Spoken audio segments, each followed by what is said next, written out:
इस्लामाबाद और रावलपिंडी में मूसलाधार बारिश। रावलपिंडी में बारिश के बायस नशेबी इलाके ज़ेर-ए-आब आ गए।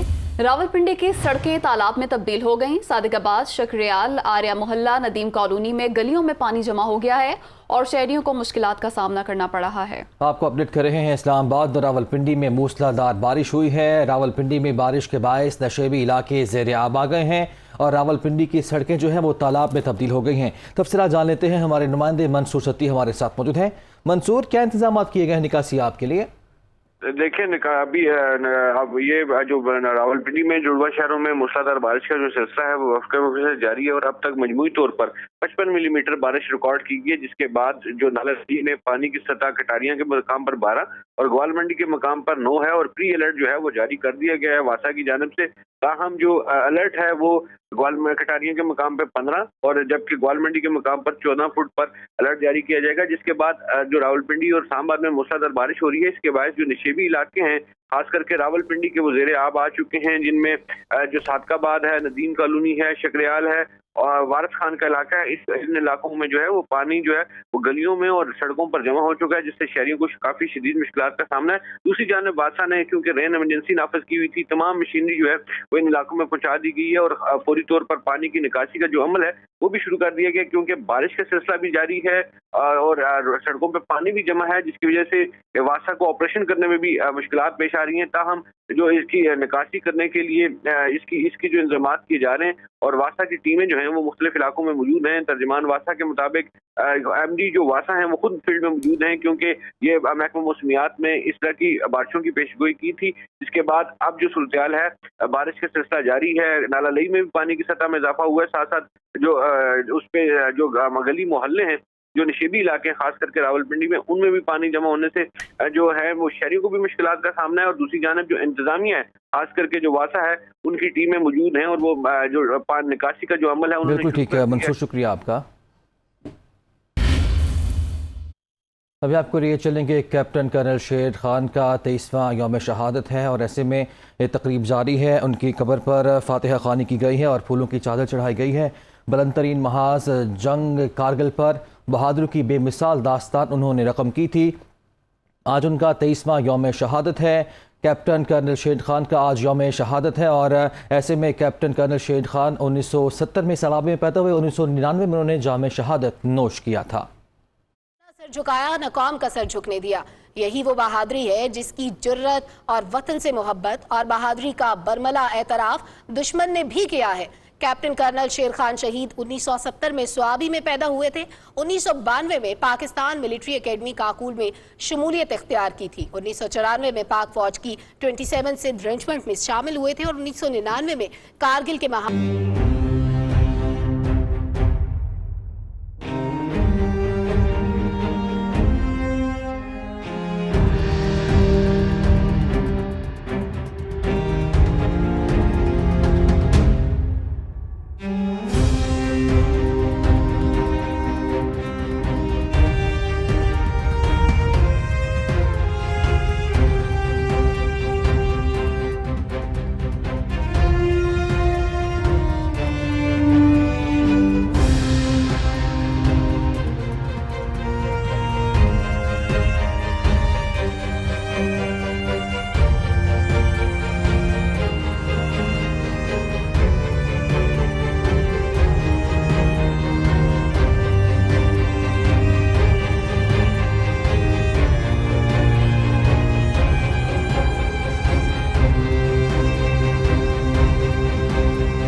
तो नाज़रीन, ये मनाजिर आप मुलाहिज़ा कर सकते हैं कारगिल की जंग के जो हीरो कैप्टन कर्नल शेर खान शहीद निशान हैदर, जिनका आज 23वां यौम शहादत है, उनकी कब्र पर दुआए तकरीब जारी है।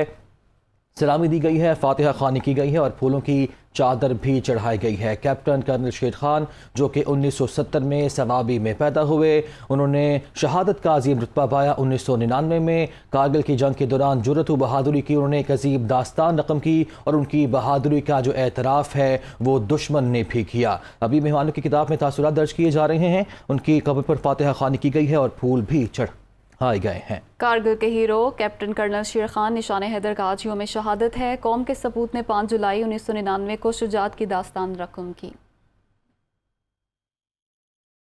आगे बढ़ेंगे। गरीब तरीन तबके को मुश्किल माशी हालात के असर से बचाना अव्वलीन तरजीह रही। वज़ीर आज़म का ये कहना है। वज़ीर आला पंजाब का माहाना 100 यूनिट्स तक इस्तेमाल करने वाले ख़ानदानों के लिए बिजली की मुफ्त फराहमी का ऐलान नहायत खुशाइंद है।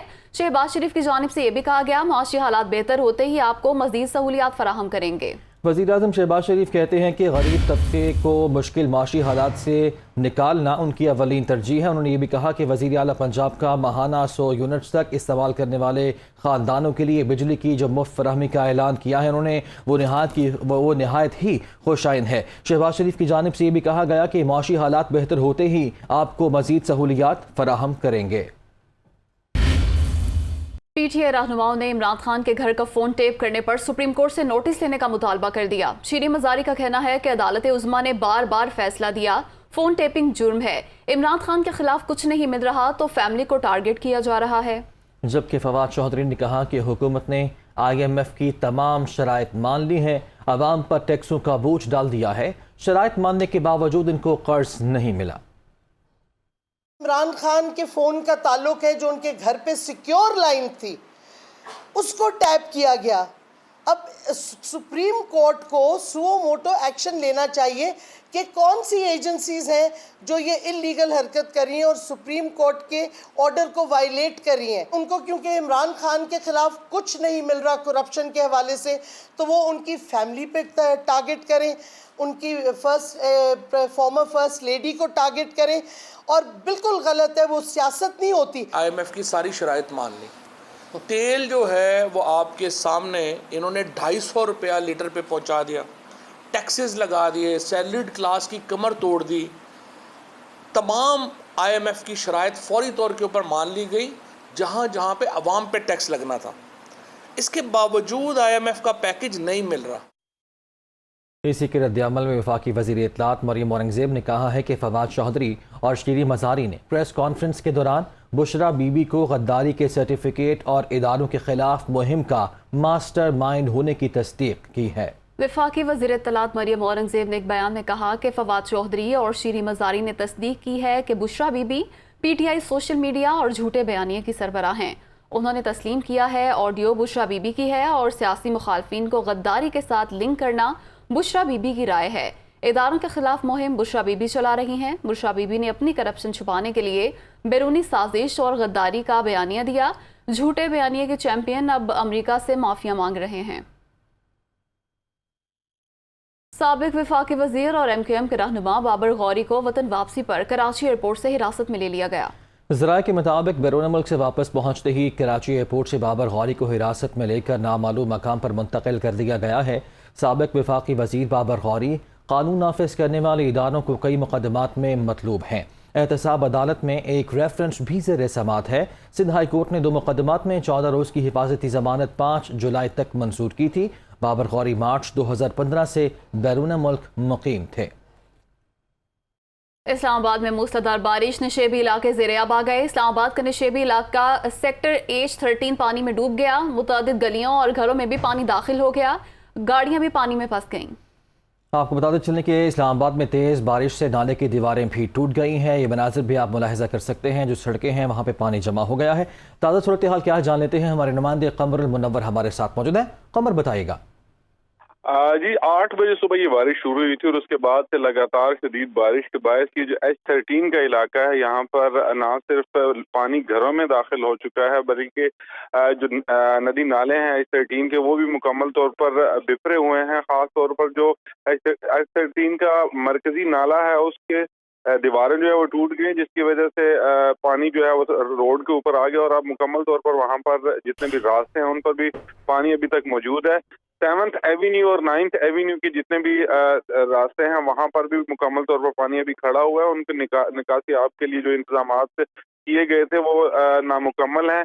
सिर्फ एक सेक्टर जो E11 है उसके बारे में देखा गया कि वहाँ पर इंतजाम किए गए थे, क्योंकि पिछली दफ़ा जब तेज़ बारिश आई थी तो वहाँ पर निज़ाम दरम बरम हुआ था, लेकिन सिर्फ उसी की तरफ तवज्जो दी गई है। बाकी इस्लामाबाद के दूसरे इलाके हैं उसकी तरफ को खास तवज्जो नहीं दी गई। जो डिप्टी कमिश्नर और मुख्तलिफ लोग हैं इंतजामिया के, उन्होंने भी सिर्फ E11 का ही दौरा किया जहाँ पर इससे कबल जो है सैलाबी सूरत हाल पैदा हुई थी। तो जितने दूसरे इलाके हैं वहाँ पर कोई खास इंतजाम नहीं किए गए थे, नालियों की और बड़े नालों की सफाई का बंदोबस्त नहीं किया गया था, जिसकी वजह से ये सूरत हाल पैदा हुई है। अभी H13 का जो इलाका है इसके ऊपर अभी भी पानी बड़ी तादाद में मौजूद है और वो जो निकासी आप के लिए इंतजाम किए गए थे वो नामुकम्मल नजर आ रहे हैं। इनके इंतजाम ना होने के बराबर दिखाई दे रहे हैं। कमर, आपका शुक्रिया। कोयटा समेत सूबे के बेशतर अजला में मौसम आबार आलूद है। गुज़श्ता रोज़ होने वाली तूफ़ानी बारिशों से कोयटा के नशेबी इलाके ज़ेर-ए-आब आ गए। दर्जनों कच्चे मकानात को नुकसान भी पहुंचा है। ज़ेर-ए-आब के इलाके में छत गिरने, पानी में बह जाने और दीवारें मुनहदिम होने के वाक़यात में 7 अफराद जाँ बहक हुए। इसी हवाले से मज़ीद तफ़सीलात जानते हैं नुमाइंदा दुनिया न्यूज़ अक्सा मीर से।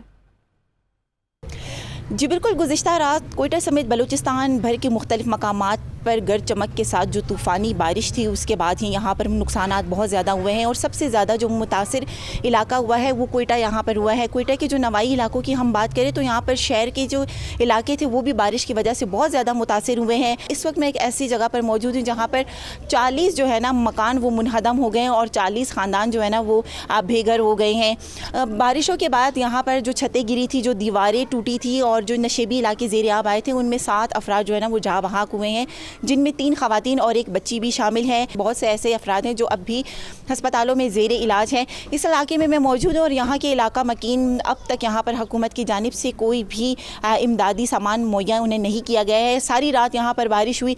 हम लोगों से पूछते हैं कि इतनी ज़्यादा बारिश थी, किस तरह से रात गुजारी? सर्दी भी बहुत ज़्यादा थी और बच्चे भी यहाँ पर हैं। अभी सारी रात हम लोगों ने अल्लाह जाने किस तरह गुजारा किया है और हम लोगों की माल मवेशी थे ये सारे लेके गया और ये घरों का इतना नुकसान हो गया हम लोगों का कि ये सारे बह गए पानी में। महकमे मौसमियात के मुताबिक मज़ीद ये कहा जा रहा है कि कोयटा समेत बलूचिस्तान के जो बेशतर मकामात हैं वहाँ पर मज़ीद भी बारिश का इम्कान ज़ाहिर किया गया है। हुकूमत की जानिब से गरीब आवाम के लिए ये कहा जाता है कि इमदादी सामान यहाँ पर भेजा जाएगा, उनकी मदद की जाएगी। अब तक ऐसी कोई सूरत हाल दिखाई नहीं दे रही है। लोग यहाँ पर परेशान हैं और खुले आसमान तले बैठे हुए हैं और हुकूमत की जानिब से इमदादी सामान आने का इंतज़ार कर रहे हैं। जी, आज़ाद कश्मीर के ज़िला बाग में शहरी आबादी की तफरीह के लिए करोड़ों रुपए के खर्च से बनाया गया बाग व्यू पार्क खस्ता हाली का शिकार है।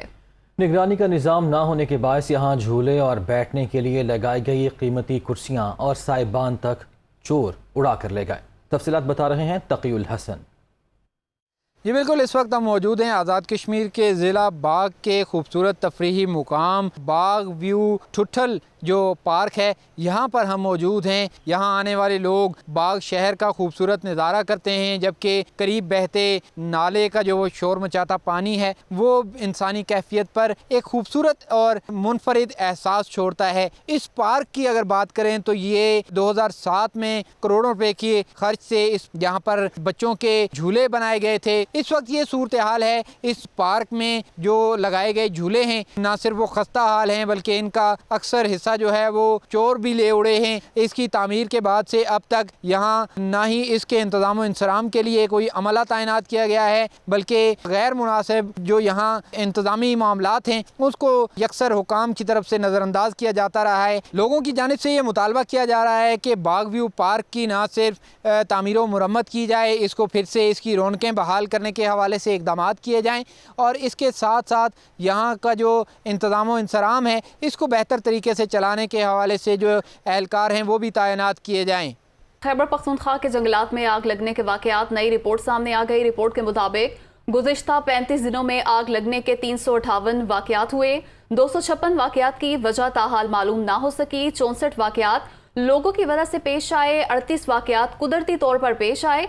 आग लगने के वाकयात मालाकंड और हज़ारा डिवीजन में पेश आए। तो नई रिपोर्ट सामने आ गई है। खैबर पख्तूनख्वा के जंगलात में आग लगने की जो वजूहात हैं वो भी सामने आई हैं। इस रिपोर्ट के मुताबिक गुज़िश्ता 35 दिनों में आग लगने के 358 वाकयात रिपोर्ट हुए हैं।